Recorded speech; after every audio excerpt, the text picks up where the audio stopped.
지난주에 있었던 저희 위오맨시 클럽 독서 클럽에서 제가 사물의 철학에 나왔던 그 얘기들 한 10 가지 말씀드렸거든요. 그중에 한 사물에 대한 얘기를 말씀드리면서 마무리 지을게요.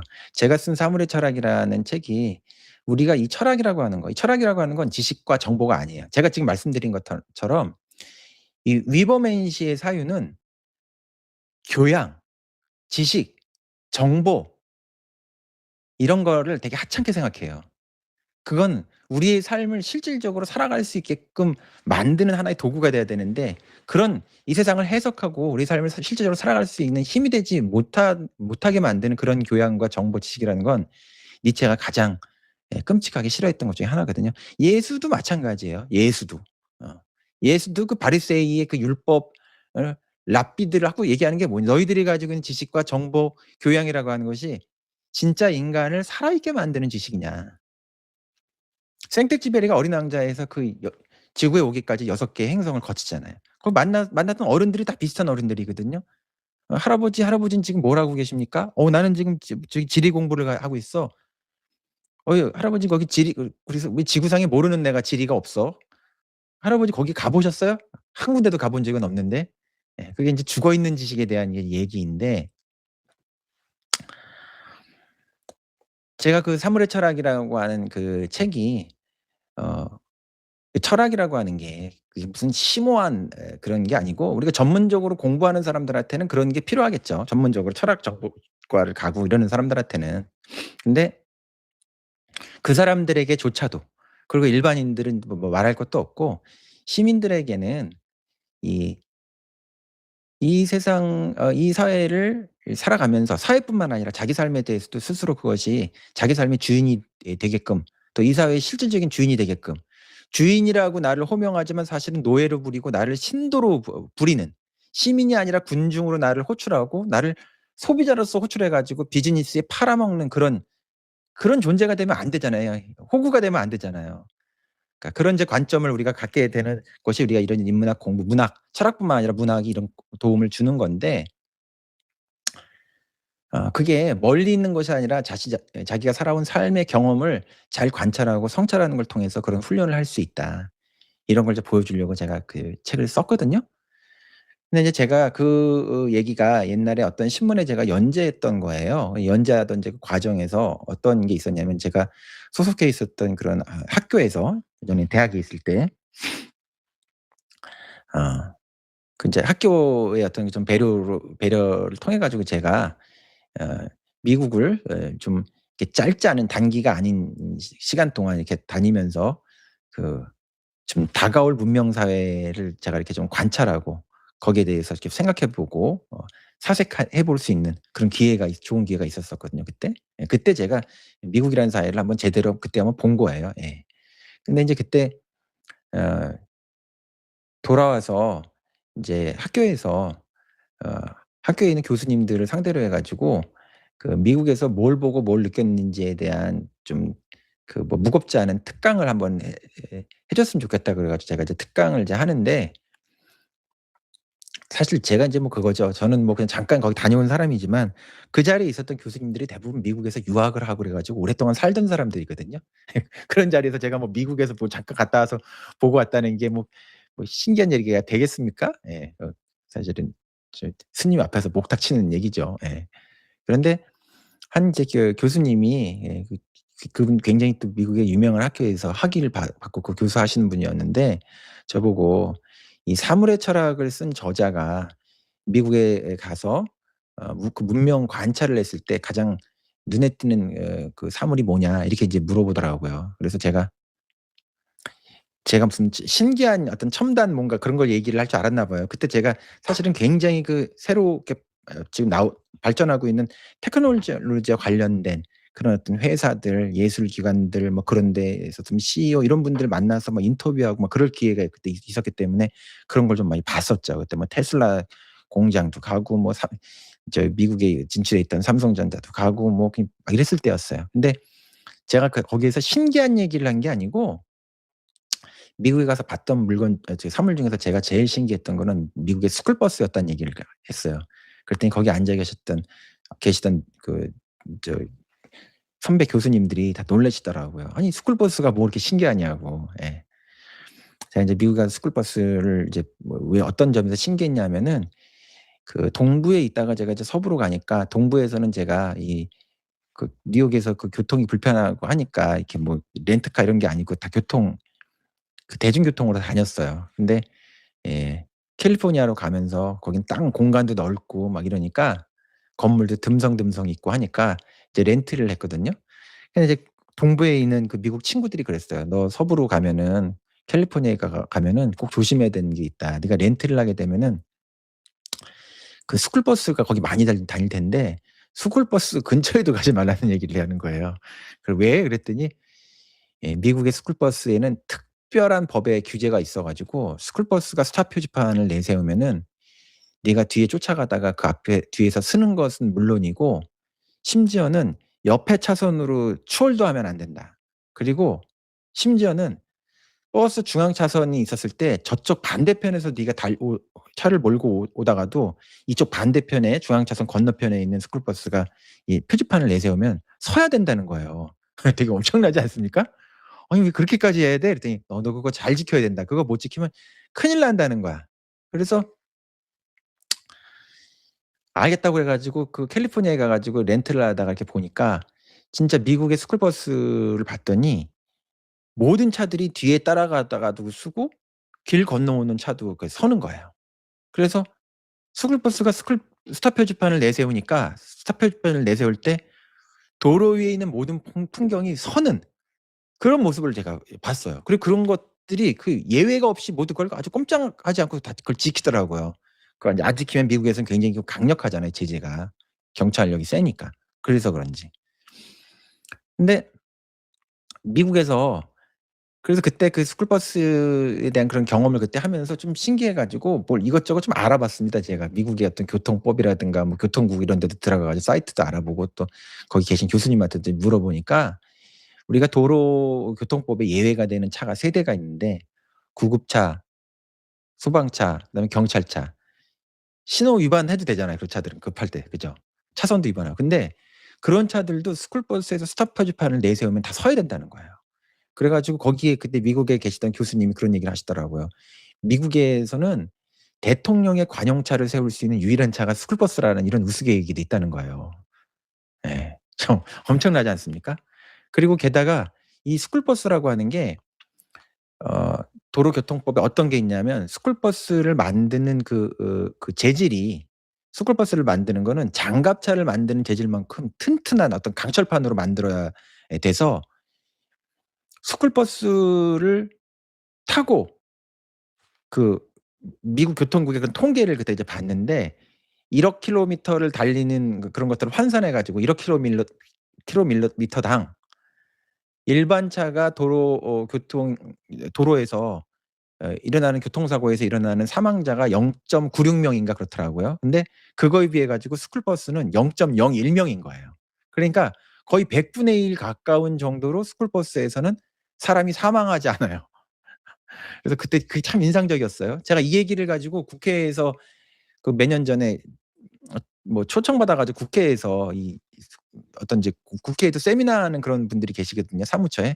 그분들이 초대해 가지고 이 사물의 철학 얘기를 제가 개정판 나왔을 때 좀 특강해 달라고 했더니 국회에서 마침 그 얘기를 듣는 제 얘기가 이 스쿨버스 얘기를 하니까 미국의 그 도로교통법에 따라 가지고 우리나라도 그런 형태의 입법을 만들려고 한다라고 하면서 그 사무관이 그 얘기를 들으시면 또 그 얘기를 막 마침 하시더라고요, 그 얘기를 들으면서. 인제 요는 뭐냐 하면은 미국의 그 스쿨버스를 제가 보면서 느낀 게 뭐냐 하면은 그 안에 가장 약한 존재인 어린이를 지키기 위해서 가장 강력한 법을 동원하는 거예요. 미국의 스쿨버스 법이라고 하는 게. 근데 그래서 그게 스쿨버스 자체도 튼튼하게 만들지만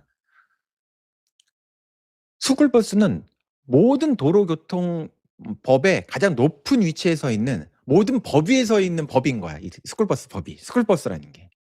그리고 기존에 도로교통법이라고 하는 것을 어떻게 보면 스쿨버스가 그 예외를 통해 가지고 스쿨버스만이 예외이고 모든 도로교통법을 중지시킬 수 있는, 구급차, 소방차, 뭐 대통령 관용차까지 세울 수 있는 그런 차라는 점에서 법을 중지시키는, 도로교통법을 다 중지시킬 수 있는, 예외를 명령할 수 있는 그런 차라는 생각이 이제 그때 들은 거예요. 우리가 인제 어떤 사회로 우리가 가야 되느냐에 대한 그 세부적인 논의는 이런 사회가 좋은 사회다, 이런 사회가 진보다, 여러 가지 얘기할 수 있지만, 우리가 오늘 이 성탄의 어떤 그런 관점에서, 이 메시아적 관점에서 이것을 보게 되면, 그 도로 위의 메시아처럼 약한 자, 약자, 예, 가장 낮은 자리에 있는 그런 존재들을 우리가 음 보호하기 위해서, 예, 그 사회에 가장 강력한 권한을 그들에게 줄 수 있는 그런 식의, 예, 사회적 합의와 동의가 이루어질 수 있는 사회라고 한다면, 이게 인간의 미래에서 가장 멀리까지 가는 그 진보의 관점이 아닌가 이렇게 생각이 들거든요. 현대 철학에서 이 정의에 대해서 얘기하는 사람 중에서, 예, 롤스라는 사람이 있죠. 롤스의 이 정의론이 굉장히 유명한데, 롤스의 정의론이라는 게 그런 거거든요. 모든 사람을 똑같하게 이렇게 얘기하는 것이 아니고, 우리가 복권을 뽑을 때 좋은 복권을 뽑을 수도 있지만 나쁜 복권을 뽑을 수도 있다. 그러니까 태어날 때 어떤 사람은 좋은 복권을 뽑고 태어나 가지고 뭐 부자로 태어나기도 하고, 또 어떤 뭐 아주 굉장히 능력이 있고 탤런트가 있게 태어나기도 하고, 아주 그냥 아주 아름다운 미모와 뭐 이런 얼굴을 잘생긴 얼굴을 가지고 태어날 수도 있지만, 태어난다라고 하는 건 우연성에 좌우되기 때문에 우리가 꼭 그렇게 좋은 복권을 가지고 태어날 수는 없잖아요. 그래서 굉장히 불리한 방식의 어떤 조건을 가지고 이 세상에 태어나는 그런 경우도 있을 수 있다. 뭐 어떤 신체적인 어떤 그런 장애가 있을 수도 있고, 또 굉장히 어떤 그런 계급적으로 낮은 어려운 계급에 태어날 수도 있고, 또 이런 현대 사회에 태어나는 것이 아니라 이 고대 사회의 노예로 태어나 가지고 인간이 굉장히 불행하던 삶을 평생 동안 살 수도 있을 수도 있다는 거야. 그럴 때 사람들은 그런 가장 나쁜 복권, 최악의 복권을 가지고 있을 때 그런 상태가 개선되기를 바란다는 거거든요.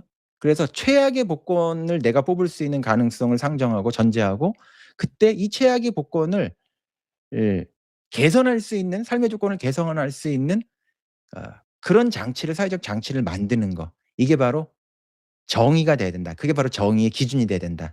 이런 식의 얘기를, 롤스는 하죠. 자, 올해, 예, 이 GD가 작년인가요? 그 싱글 앨범도 내고 막 그죠? 이렇게 해 가지고 위버맨시라고 하는 그런 앨범을 낸 것에 또 영향도 있었는지, 이 철학계에 그 니체라고 하는 사람의 이 철학에 또 관심을 이제 많이 갖고, 그 위버맨시라고 하는 것을 이렇게 모토로 내세운 그런 형태의 또 책이 또 많이 팔리게 됐다고 이제 그래요. 그래서 제가 그 위버맨시라고 하는 게 도대체 뭐냐 이런 거를 여러분들이 궁금해하실 것 같아 가지고, 물론 그거에 대해서 굉장히 또 잘 강의하실 수 있는 분들도 있으시죠. 예, 저는 또 인제 문학을 했던 사람으로서 제가 봐왔던 관점의 위브맨시. 예. 저한테는 이제 니체라는 사람은, 예, 시적으로 철학하는 사람이고 철학적인 방식으로 시를 쓰는 사람이기도 하기 때문에, 그 위브맨시 강의를 했는데, 니체의 철학은 제가 볼 때는 지금 오히려 훨씬 더, 예. 니체가 1900 년에 죽었거든요. 그러니까 19 세기를 닫으면서 20 세기를 열면서 죽은 사람인데, 니체의 철학이 니체가 예언했던 그런 시대가 오히려 지금 시대예요. 그래서 니체의 자라투스트라는 이렇게 말했다 해서 보면, 모두를 위한 그러나 그 누구도 위하지 않은 책, 이렇게 얘기를 했거든요. 자기 시대에는 자기 얘기를 이해하는 사람이 없을 거라는 거예요. 근데 니체가 예언한 그 예언자적 지성이 오늘날 이 시대에 훨씬 더 잘 맞는 그런 사람이란 말이에요. 그러니까 니체의 철학은, 니체 이후에 니체 철학은 에 모더니티 이후를 사유하는, 현대성의 이후를 사유하는 포스트 모더니티, 포스트 모던적 사유의 가장 그 원류가 된 사람이 바로 니체란 말이에요. 그래서 그 위버맨시라고 하는 그 사유, 그게 뭐였는지를 우리가 잘 생각하고, 니체가 무엇 때문에 그렇게 망치를 든 철학을 했는지에 대해서 생각을 해 보면 이 시대를 이해하는 데 도움이 되게 많이 됩니다. 특히 니체의 철학은 다양한 방식으로 니체를 가져갈 수 있는데, 아주 니체의 철학은 이 군중에 대한 어떤 심리, 왜냐하면 니체 자체가 살았던 시대가 이 19 세기가 혁명의 시대였기 때문에, 전통적인 귀족 사회가 이제 무너지고 계층 사회가 무너지면서, 계급 사회가 무너지면서, 물론 새로운 형태의 자본주의 계급이 등장하기도 했지만, 신분제 사회가 이제 해체되면서 이 대중이, 군중이 중심이 되는 그런 시대가 등장을 했거든요. 니체는 거기에 대해서 굉장히 냉혹한 비판을 해요. 그러니까 민주주의 소위 민주주의 데모크라시를 내세우지만 그것이 진정한 의미의 데모크라시가 되는 것이 아니고 어떤 의미에서의 그런 평균주의 획일성 사회를 만드는가. 또 어떤 파시즘이라고 하는 것이 어떻게 인간의 심리 안에서 폭발해 가지고 군중의 에너지 속에서 그것이 파시즘 전체주의 사회가 되는가. 뭐 여러 가지 형태의 그 신랄한 비판을 니체는 많이 하는데 이런 니체의 비판을 굉장히 그 정치 철학적으로 가져간 사람들이 굉장히 많이 있거든요, 현대 철학자 중에서. 니체의 철학은 굉장히 지금 굉장히 돋보이는 아주 대단한 그 직관을 많이 보여준다는 거예요. 그런데 그 니체가 가장 비판했었던 그런 비판했던 그 유럽의 어떤 사유, 유럽 문명의 사유 중에서 니체가 가장 날을 세웠던 그 사유가 기독교에 대한 비판이거든요. 근데 되게 아이러니한 게 니체는 기독교를 비판하지만 예수는 긍정했어요. 그래서 예수 이후에 존재하는 모든 것들은 예수처럼 사는 것이 아니라 예수를 왜곡하는 방식을 통해 가지고 가장 반예수적으로 종교 체계를 만들고 그걸 통해서 예 그런 종교 체계를 통해 가지고 새로운 권력을 만들고 세상을 지배하고 관리하는 그런 체계였다고 봐요.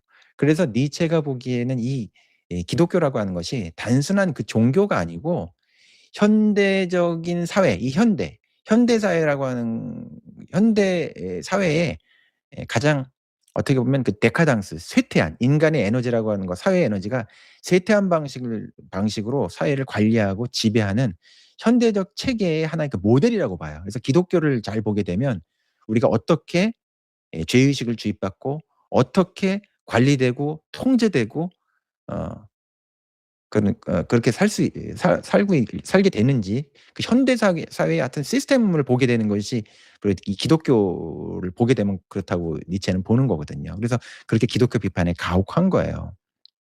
근데 인제 니체는 예수라고 하는 존재는 근데 이 그 기독교 시스템하고는 다르다고 봐요.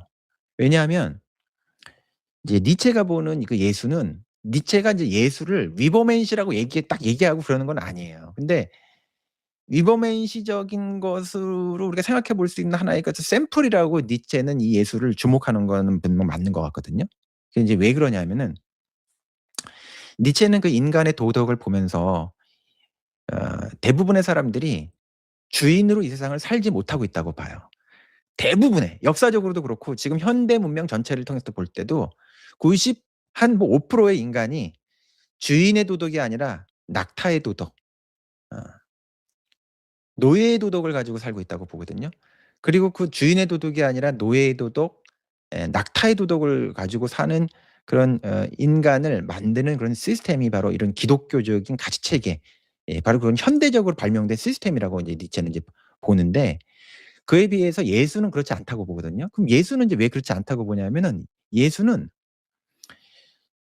전통적인 이제 기독교라고 하는 시스템은 인간에게 "너는 원죄를 졌다. 그래서 죄의식을 자꾸 이렇게 부과한다."라고 하는 거예요. 그리고 이 죄의식을 부과함으로써 사람들을 딱 죄의식에 갇히게 해 가지고 그 기독교라고 하는 교회의 관리 체계 안에 들게 만든다는 거야. 예. 그리고 어 인간 안에 그 죄의식과 더불어 가지고 동시에 이 원한의 감정 같은 것들을 인간에게 자꾸 이제 만들게 한다고 얘기를 하거든요, 원한의 감정.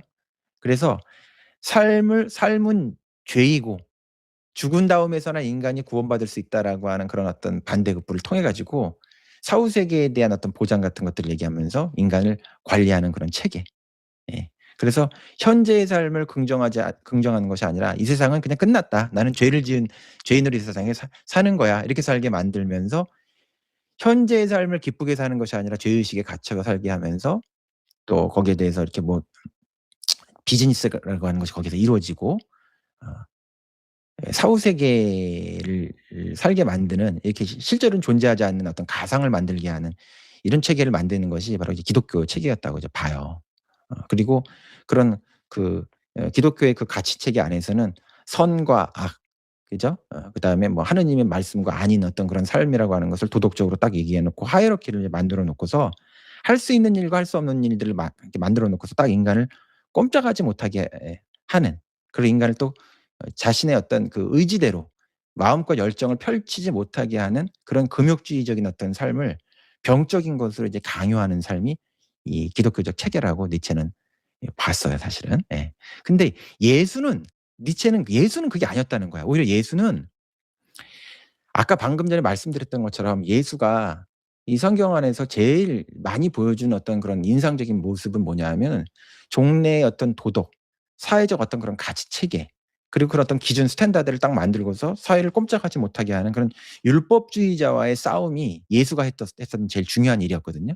그러니까 니체는 예수를 권력과 싸우는 반권력의 인물로 봐요. 예. 근데 반권력인데 그 반권력을 비폭력 평화주의로 했다라고 이렇게 니체는 이 예수를 해석하거든요. 그리고 니체는 예수가 도덕을 설교한 사람이 아니라 생동감 있게 자기의 기준에 따라서 자기 판단에 따라서 자기의 삶을 용기 있고 대담하게 산 사람이라고 봐요. 그래서 예수는 생명력이 있었던 사람이라고 보는 거야. 예. 니체가 가장 나쁘게 보는 것이 뭐냐면 인간의 어떤 생명의 에너지 같은 것들을 억압하는 것을 나쁘게 보거든요.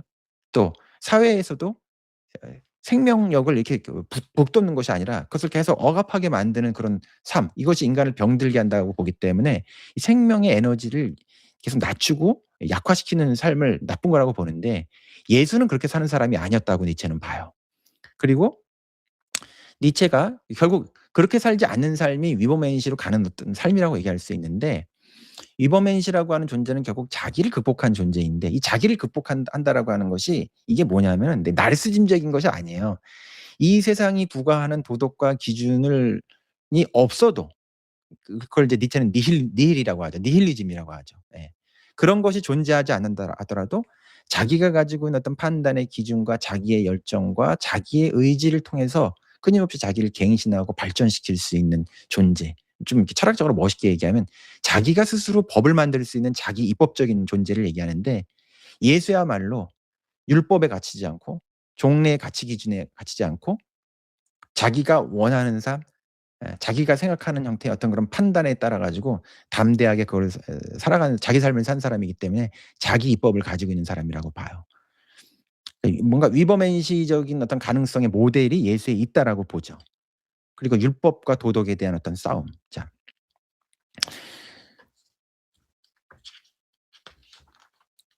그래서 이 위버맨시라고 하는 존재가 가지고 있는 제일 중요한 하나의 기준은 주인이 되는 도덕을 갖는 것이거든요.